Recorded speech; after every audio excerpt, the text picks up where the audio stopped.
I'm a storyteller, and sometimes I feel weird introducing myself that way because I feel like this is what pops into people's head. Imagine a cold night and a dark night. A night like this one.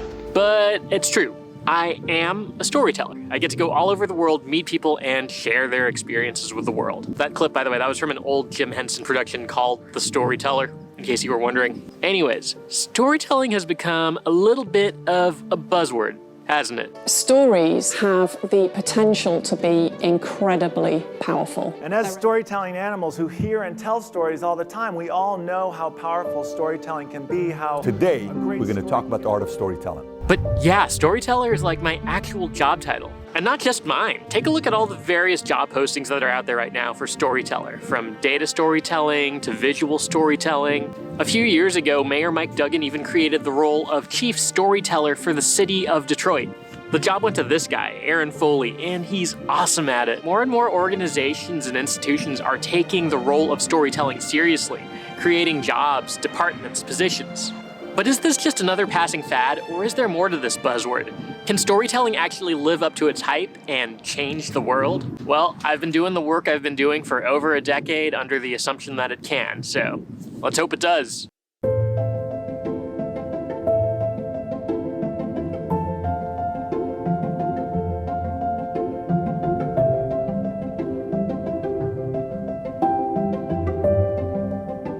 So where did this hype around storytelling come from? Well, since the beginning of time, our ancestors gathered around the campfire and told stories. Okay, we don't need to take it that far back. It feels like our current obsession with the power of storytelling really began to coalesce in the 1980s and 90s. Around that time, you started to see some really big companies and brands become household names and differentiate themselves from the competition through the stories they told. You also had political movements that emerged and succeeded because of how they applied storytelling. People often talked about Ronald Reagan's ability as a storyteller to both tell anecdotes but also to paint a broader narrative of America as a city on the hill. You had Nelson Mandela portray this picture of a rainbow nation, and that story he told took down apartheid. Stories are a lens through which we can look at the world around us and see that all these happenings and events and things we observe are all part of something greater. Humans crave that meaning. Stories provide meaning and connect the dots. It's likely that at some point in school, maybe in English class, you've seen stories mapped out like this. Maybe you've even studied The Hero's Journey or read Joseph Campbell. His idea is that all Western stories kind of follow the same framework, from The Wizard of Oz to Star Wars to Harry Potter. I like to keep it real simple. A story is a character who has a goal, who wants something, and overcomes obstacles to get it. This is a bit of an aside, but I even think music has that dynamic. Like, you start with a note that feels like home base, and then a melody is kind of a riff away from that bass until you find one that's either back there or that is in harmony with that home base. We don't have tickets for that train of thought today, though, but it's there. In my own life, I've found that looking at things as a story makes all the difference. I've learned we can look at the things that happen to us as just a random sequence of meaningless events, or we can pay attention to how one thing leads to another. We can note the things that just feel too astonishing to be coincidental and wonder about the bigger picture.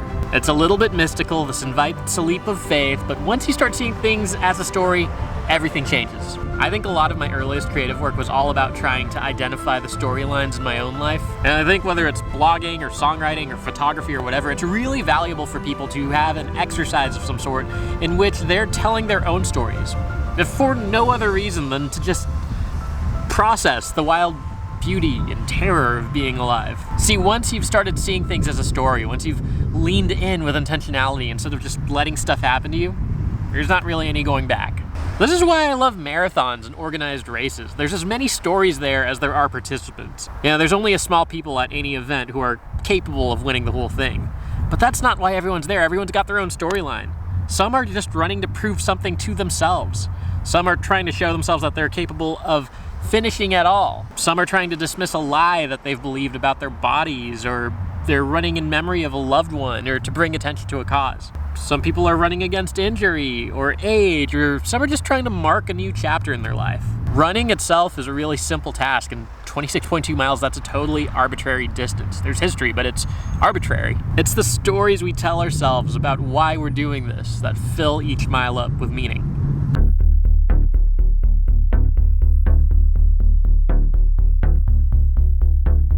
So I've got to confess, there's a big part of me that's pretty unamused to have seen storytelling become such a big buzzword in the context of marketing and advertising. At the same time, I've got to note that I've totally participated in it, contributed to it, and benefited from it. Like, I can claim storyteller as a job title because people see that it has benefit in the context of marketing and advertising. But if you do a quick online search for storytelling, these are some of the first things that pop up. The answer, of course, is storytelling. You know that if I use this story, I will get people to walk up to me and say, I need to talk to you, do you have a car? Telling stories to increase your brand value. What I find unappealing here is that storytelling in the context of marketing is not so much something that makes us human, it's not so much an art, it's a tactic.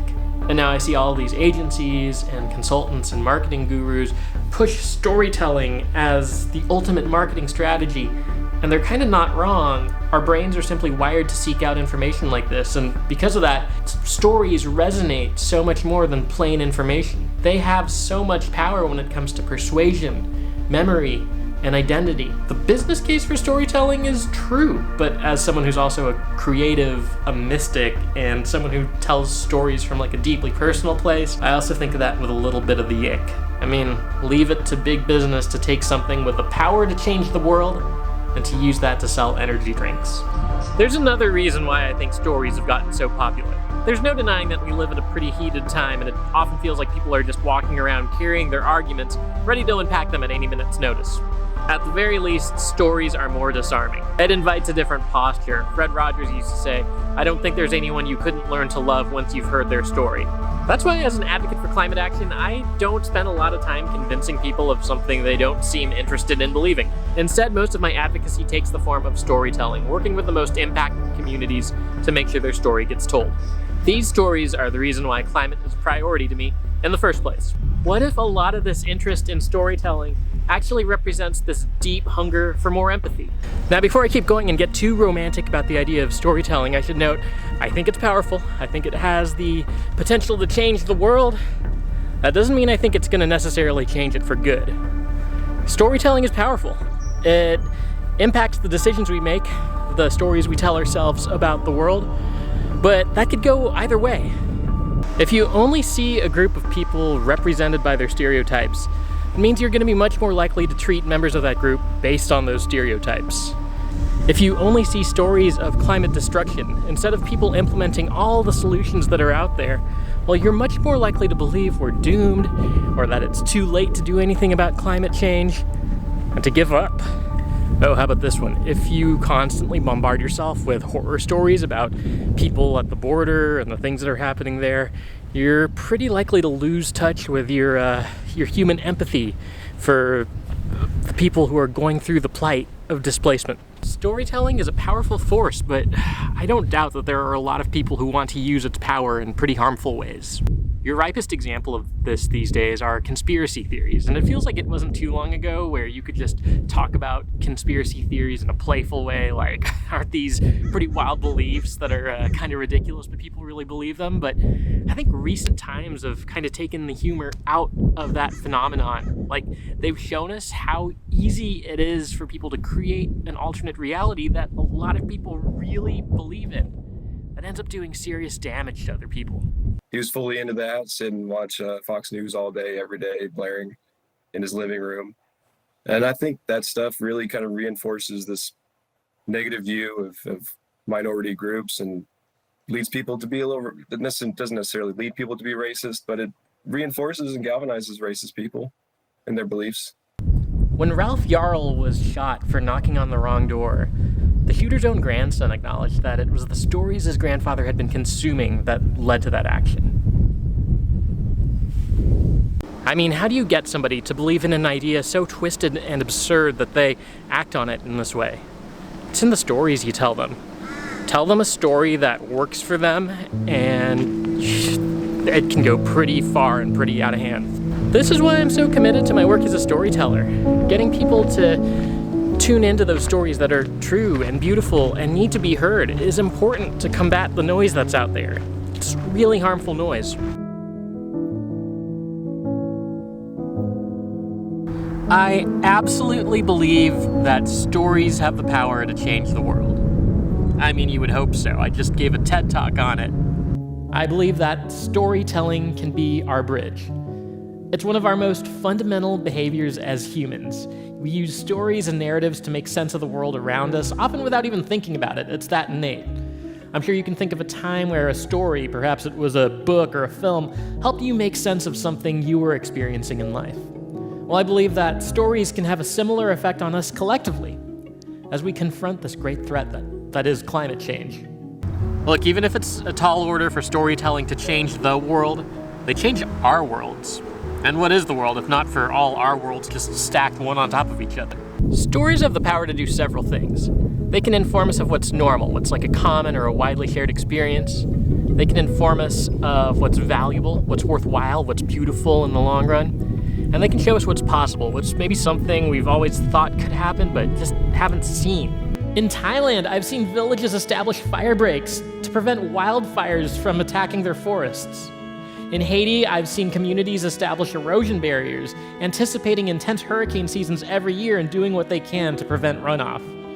And in Tanzania, I've met mothers who work to protect the slopes of Mount Kilimanjaro like their lives depend on it. Because if you think about it, they kind of do.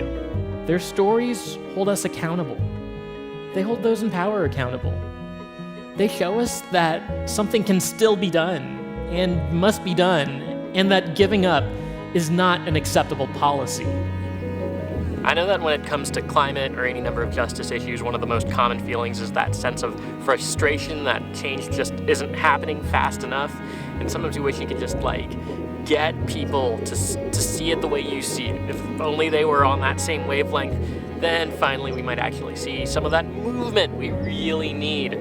Then sometimes you have those conversations that are just so frustrating you wonder if change is gonna ever come at all, right? You realize you talk to people and it ends up feeling like you're just talking into the air. This sort of experience makes you realize you have very little control over how people think and the decisions they make and how they live their lives. I think that's a good realization to have. We often overestimate our ability to change people's minds. We overestimate our ability to change other people's minds. I think we often think that if we just present somebody with the right information to change their mind, they will. And that rarely happens. More often than not, you just see people double down. We constantly overestimate our ability to change people's minds. At the same time, we also always seem to underestimate our ability to influence people. We do this with the stories we share. They normalize certain things. They emphasize what has value and what's worth doing. This reminds me so much of one of James Baldwin's pieces of advice for writers. You write in order to change the world, knowing perfectly well that you probably can't, but also knowing that literature is indispensable to the world. The world changes according to the way people see it, and if you alter even but a millimeter of the way people look at reality, then you change it. I had that advice for writers, but I think it applies to all storytellers. A meaningful story well told drives action. A story focused on problem solving can make solutions visible. It can recenter voices that have been marginalized, but that represent the most affected populations. It can turn the act of trying to respond to a crisis into a practice of human empathy and compassion. And if our biggest obstacles have been distance and despair, then storytelling can move us past that, towards action and towards solutions. Thank you.